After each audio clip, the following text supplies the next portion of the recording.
Dr. Ramani Durvasula. It's Not You. Identifying and Healing from Narcissistic People.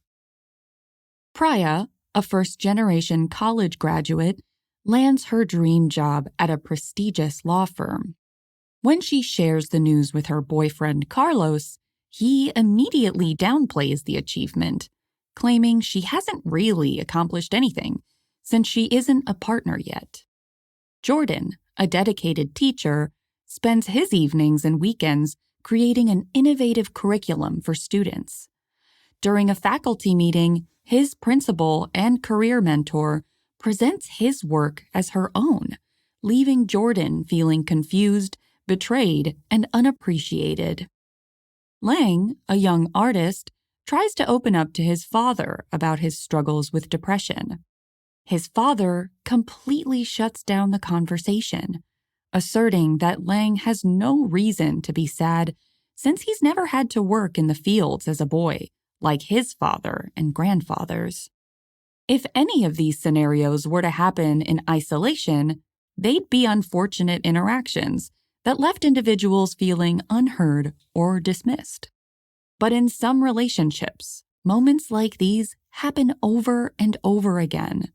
People who exhibit significant narcissistic personality traits may not have a clinical diagnosis, but that doesn't mean they don't leave many around them feeling devalued, dismissed, and even questioning their own reality. And the solution isn't as easy as walking away for many people either. Anyone who works with, co-parents with, or lives next door to someone who leaves them routinely feeling drained, shamed, or manipulated may not be able to simply cut contact or pick up and move away. This blink tackles some key definitions around narcissistic behavior and personalities. It offers practical strategies for coping with these challenging relationships. By recognizing narcissistic behaviors and learning effective ways to set boundaries and maintain your sense of self, you can navigate these difficult dynamics and prioritize your well-being, regardless of your life circumstances. And just a word of caution before we begin that for some, this topic may bring up strong emotions. It's always okay to take this at your own pace and reach out to professionals for additional support if you need it. What are narcissistic traits anyway? Like many buzzwords, it can be hard to get at the meaning of a term that's thrown around almost haphazardly these days. So let's begin with some definitions. When we talk about narcissistic personality traits, there are some common characteristics to look out for. These may include an inflated sense of self-importance, a constant need for admiration and validation, a lack of empathy for others' feelings, and a tendency to manipulate or exploit people for personal gain. Narcissistic individuals may also have a strong sense of entitlement, believing they deserve special treatment or privileges. While these traits exist on a spectrum and don't always indicate a clinical disorder, they can still have a significant impact on those around them. Narcissistic personalities can manifest in different ways, and it's helpful to recognize some of the common types. The grandiose narcissist is perhaps the most well-known type, characterized by an overinflated sense of self-importance and a constant need for admiration. They may be charming and charismatic at first, but their lack of empathy and tendency to exploit others often becomes apparent over time. On the other hand, the vulnerable narcissist may appear more shy or introverted on the surface. They still harbor grandiose fantasies and a sense of entitlement, but they may express it through passive-aggressive behavior or by playing the victim to gain sympathy and attention. The communal narcissist is often found in positions of influence, like community organizers, gurus, or coaches. They present themselves as selfless or enlightened figures, but subtly manipulate everyone to serve their own interests. This type of narcissism can be particularly challenging to recognize, as it often masquerades as altruism. By contrast, the malignant narcissist exhibits more overtly aggressive and exploitative behaviors. They may regularly belittle and undermine others, creating a toxic and hostile environment for everyone. Other types of narcissists include the high-functioning narcissist, who may be successful in their professional lives but exhibit narcissistic traits in personal relationships. The cerebral narcissist, who derives a sense of superiority from their intellect, feeling themselves superior to everyone else. And the somatic narcissist, who is excessively preoccupied with their physical appearance. Regardless of the type of narcissistic personality you may be dealing with in your life, it's essential to remember that you can't control their behavior, but you can control your own response and choices. In the next section, we'll explore some practical strategies for coping with the challenges of interacting with narcissistic individuals in various areas of life. The impacts of narcissistic people. Dealing with narcissistic individuals can be emotionally draining. The constant gaslighting, devaluation, dismissal, neglect, manipulation, and betrayal can erode self-esteem and leave lasting scars, especially in close relationships like parent-child or intimate partners. So let's explore some of the common experiences of those who repeatedly encounter narcissistic behavior. Gaslighting is a common tactic used by narcissists to control and manipulate others. Sarah's partner, David, constantly questions her memory and perception of events. When she expresses how hurt she is that he forgot their date night, he tells her they never discussed it, even when Sarah is certain of her recollection. Over time, this gaslighting tactic that David uses to avoid responsibility leads Sarah to doubt her own perception of reality. She even feels dependent on David's version of the truth. Devaluation is another painful experience often faced by those in relationships with narcissists. Michael's sister, Jessica, constantly makes subtle digs about his appearance, accomplishments, and friend group. Careful not to do it in front of others, she targets her insults on the things she knows Michael struggles with. Her constant devaluation leaves Michael feeling unworthy and struggling to maintain a sense of self-worth. Dismissal and neglect are also common themes in narcissistic relationships. Emily's mother, Amanda, is more concerned with maintaining her own image as a supermom than with meeting her daughter's emotional needs. Amanda regularly cancels plans with Emily to attend social events and ignores her daughter's attempts to share her disappointment. This emotional neglect leaves Emily feeling unloved and unimportant, carrying these wounds into adulthood. Manipulation is another hallmark of narcissistic behavior. Daniel's best friend Tom constantly uses guilt and shame to control him. Whenever Daniel tries to decline an invitation or say no to helping him out, Tom is quick to call him selfish or a fake friend. This emotional manipulation leaves Daniel feeling trapped and unable to assert his own needs and boundaries. Betrayal is perhaps the most devastating experience in narcissistic relationships. Like Olivia, who discovers that her partner Mark has been having an affair with someone they both know. When confronted, instead of apologizing, Mark first tries to diminish the seriousness of the affair, and then turns around and blames Olivia herself for his cheating, claiming that if she'd paid more attention to him, he wouldn't have strayed. This betrayal shatters Olivia's trust and leaves her questioning her own worth and judgment. The cumulative effects of these experiences can be profound.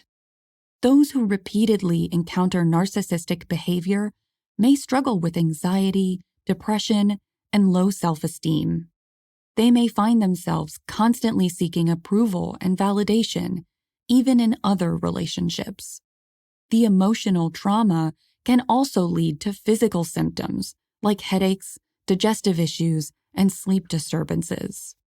So it's important to recognize that narcissists rarely change their behavior, even when confronted with the pain they cause. They may offer temporary apologies or promises to do better, but these are often insincere and short-lived. Ultimately, those in relationships with narcissists must prioritize their own well-being and establish firm boundaries to protect themselves from future harm. Boundaries keep you sane. When dealing with narcissistic individuals, it's essential to understand that they're unlikely to change their behavior, even when confronted with the negative consequences. This can be a difficult reality to accept, especially in close relationships where someone holds out hope for improvement. But recognizing this truth is an important step in prioritizing your own well-being and learning to cope with the challenges of narcissistic relationships. Consider the story of Julia, who's been married to her husband Eric for 10 years. Despite countless arguments and attempts to communicate her feelings, Eric consistently dismisses Julia's concerns and turns the blame back on her. He blames all their arguments on her being too sensitive and blames his anger on her constant negativity about their relationship. Julia has tried everything she can think of to get through to Eric, but his behavior remains the same. In situations like Julia's, it's important to understand that narcissists often lack the self-awareness and empathy necessary to truly understand the impact of their inability to validate others or empathize. Narcissistic people are more concerned with maintaining their own image and sense of superiority than with genuinely addressing the needs of others. So, what can you do? Well, the first step is to shift your focus from trying to change the narcissist and how they relate to you, and instead focusing inward toward working on yourself. It means setting clear boundaries, prioritizing your self-care, and learning to validate your thoughts and feelings when they're dismissed or gaslit. Now, let's consider Joaquin, who's always looked up to his older brother Matthew. Sadly, Matthew constantly belittles Joaquin's accomplishments and interests, often trying to humiliate him in front of friends and schoolmates. Instead of continuing to seek Matthew's approval, Joaquin decides to focus on his own personal growth. He stops trying to share his good news or interests with his older brother and nurtures a supportive friend group outside the home to validate his own experiences. Instead of continuing to feel diminished, Joaquin is supported by his family of choice. So the next important strategy in negotiating narcissism is to seek support from trusted friends, family members, or mental health professionals. Surrounding yourself with people who affirm your worth and provide a safe space to process your experiences can be incredibly healing. Let's consider the story of a young woman named Nina. She always had a difficult relationship with her mother, who constantly criticizes her appearance, home, and life choices in every conversation they have. Nina feels trapped and alone in this dynamic until she reaches out to a therapist who helps her understand that her mother's behavior is not her fault. With her therapist's guidance, Nina starts practicing setting clear boundaries. She learns to use I statements to communicate her feelings and needs calmly but firmly. When her mother makes a critical comment about her appearance, Nina responds flatly that she feels confident in her choices and would prefer it if her mother refrained from commenting on her appearance. Nina also learns to set limits on the amount of time she spends with her mother and the topics they discuss. She communicates her love for her mother while also emphasizing her boundaries. When her mother tries to cross them anyway, Nina enforces consequences, like ending the conversation and taking time out for herself. Nurture yourself and your self-worth. In relationships with narcissistic people, it's easy to lose sight of your own identity and self-worth. The constant manipulation, gaslighting, and criticism can leave you feeling like a shell of your former self. That's why one of the most important strategies for coping with narcissistic behavior is to maintain a strong sense of self-worth and to prioritize your own interests and abilities. Amira, a woman just nearing retirement age, has been partner to a narcissistic spouse, Sarah, for 15 years. Over time, Amira has given up many of her hobbies and passions to accommodate Sarah's demands for attention and emotional support. She used to enjoy painting and playing guitar with friends, but Sarah would often dismissively comment on how bad Amira's paintings were or how out of tune her guitar sounded. Over time, Amira lost touch with the activities that once brought joy and fulfillment, along with her social circle and friends. One day, Amira decided to start painting again, despite Sarah's disapproval. She set time aside each week to work on art, even if it meant facing snide remarks. As Amira immersed herself in this passion, she rediscovered parts of herself that she'd long forgotten. She then joined a local painting club and started to feel more confident and self-assured. She became less dependent on Sarah's opinion for her sense of self-worth. Developing your own interests and abilities is a powerful ally in the face of narcissistic relationships. When you engage in activities that bring you joy and fulfillment, you're affirming your own worth and identity, separate from the narcissist's influence. This can be anything from pursuing a new hobby to volunteering for a cause you care about, to taking classes that advance your career. Another important aspect of maintaining your sense of self is nurturing relationships with people who support and affirm you.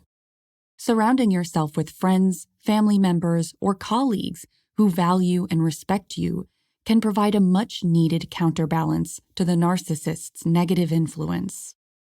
Consider the case of Emily, a young professional who has a narcissistic boss. He constantly belittles her ideas and takes credit for her work. Emily starts to doubt her own abilities until she joins a networking group for women in her field. There, she meets other successful professionals who recognize and appreciate her talents. With their support and encouragement, Emily begins to see herself in a new light and gains the confidence to assert herself more at work. Maintaining your sense of self in a narcissistic relationship also means learning to trust your own thoughts, feelings, and perceptions. It's essential to remember that your experiences and emotions are valid, even if the narcissist tries to dismiss or deny them. One way to reinforce your trust in yourself is to keep a journal. Writing down your thoughts, feelings, and experiences can help you maintain a clear sense of reality and identify patterns of narcissistic behavior. When you start to doubt yourself, refer back to your journal entries for validation and clarity. Remember, maintaining your sense of self is an ongoing process. It requires dedication, self-compassion, and a willingness to prioritize your own needs and well-being. By developing your interests, nurturing supportive relationships, and learning to trust yourself again, you can build resilience in the face of narcissistic abuse.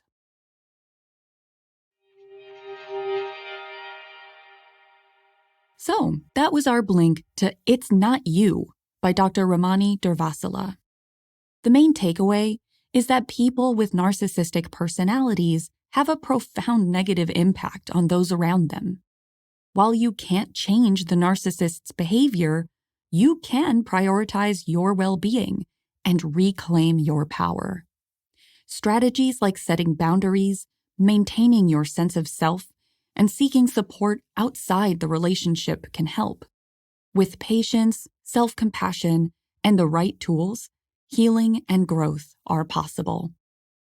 Thanks so much for listening. If you have a moment, please leave us a rating or a comment. We always appreciate your feedback. And I'll see you in the next blink.